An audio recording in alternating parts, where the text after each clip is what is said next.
Hi everybody, my name's Tom from Monitor Studios, and I've spent the past year and a bit working on Pulp Action Shotgun. First person, round-based, survival, pulpy, comic FPS, you know, all the buzzwords. But it didn't always start as that. The very earliest bits was just a pure comic book based boomer shooter, because I really enjoy the look of billboarded sprites. I enjoy a very stylized game rather than hyper realistic. And I hate lighting, so I was trying to figure out how to do as much of this in unlit and no fancy lighting stuff as possible. I'm making the full use of Unreal Engine 5 and all its capabilities by making something you can make in Scratch if you really put your mind to it. But no, the game itself went through a lot of iterations. This is actually one here. One of the earliest ones is trying to be like Neon White and making it more to do about timing and traversal, making hyper short levels that you could hone your time on. But it ended up not really fitting the vibe that I was going for, and so I went back to the traditional boomer shooter, which just felt a bit more complete. The separate levels felt very segmented, and I preferred the idea of just one big level that you play versus loads of tiny ones. So I kind of went back to this idea. You can see here I'm experimenting with lighting, trying to figure out, can I put lighting into this? And if I'm honest, the glare that comes off of point lights on the billboard, as you can kind of see there, I think looks yucky. So I went for a more unlit approach. But at this point, I was trying to experiment as much as possible. It's just strong colors, strong shadows, and then I give it all up and I went unlit, because I think unlit looks nicer. Let me know in the comments if you agree, because this is a YouTube video and engagement is good. But no, at this point, I actually feel like we started to get into what we would consider our core art style. I have an animator. I don't have an animator. I have an artist that's currently working on it, doing all the concept art, but everything in Engine is done by myself. And the core problem I'm trying to hit or fix is, how do I take what is, you know, digital art, nice concept art, and bring it into an engine and make it playable. And especially with the comic book art style, I feel like you want to keep as much of that base art as possible without tweaking it with fancy, you know, lighting, shading, all that stuff.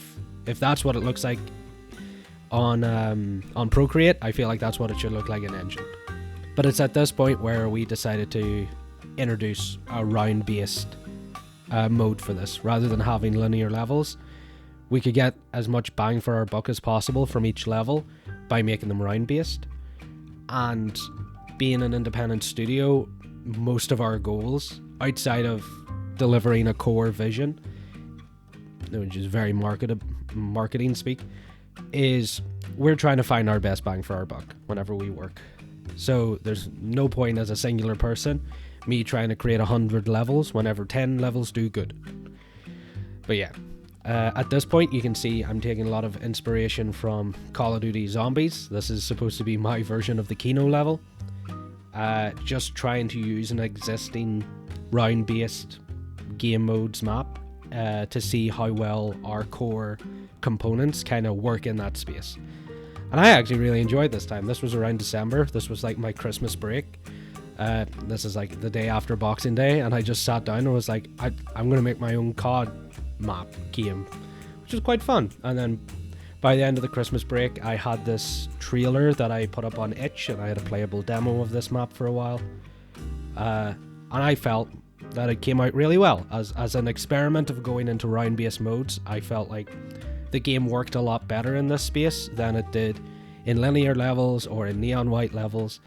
And I actually felt like we had a game that was starting to go in a cohesive direction, is the fancy way to say it.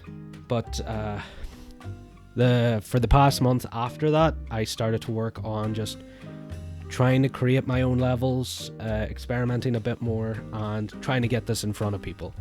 So this is a more simplified map, but I was trying to develop a map that could be complete as quickly as possible, as the Call of Duty map kind of struggled once you tried to leave like the first two rooms on keeping it cohesive and clear.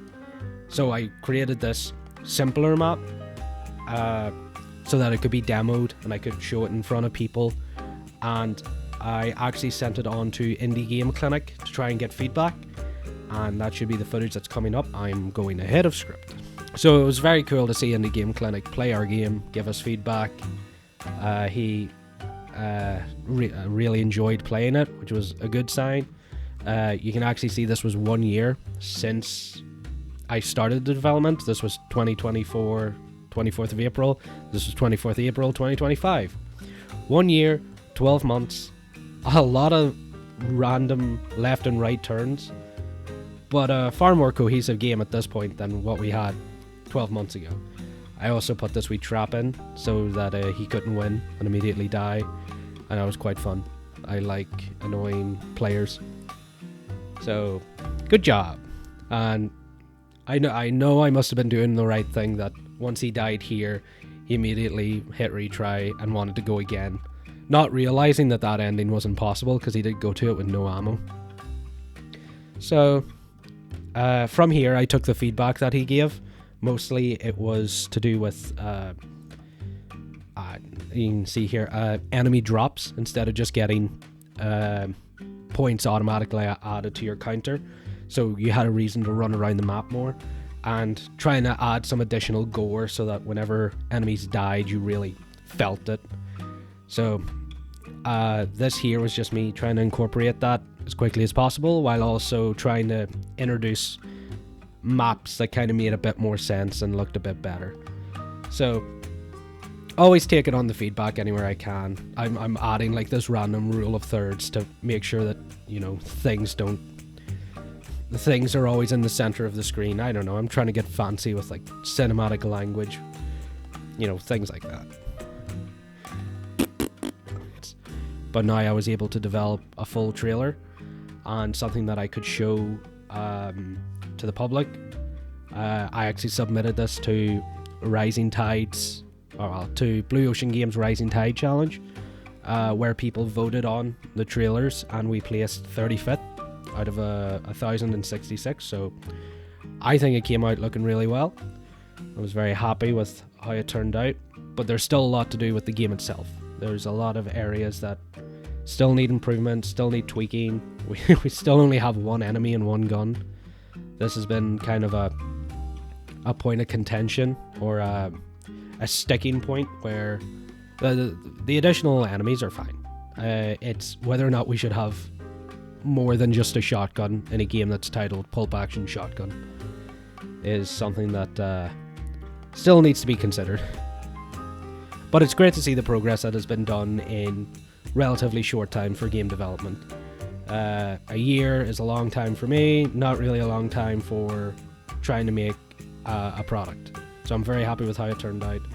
And if you enjoyed it here, like and subscribe. I will try and post more about it, and it is available on itch. If you check the description, I should have a link to play the demo level. So thank you for watching. Meh.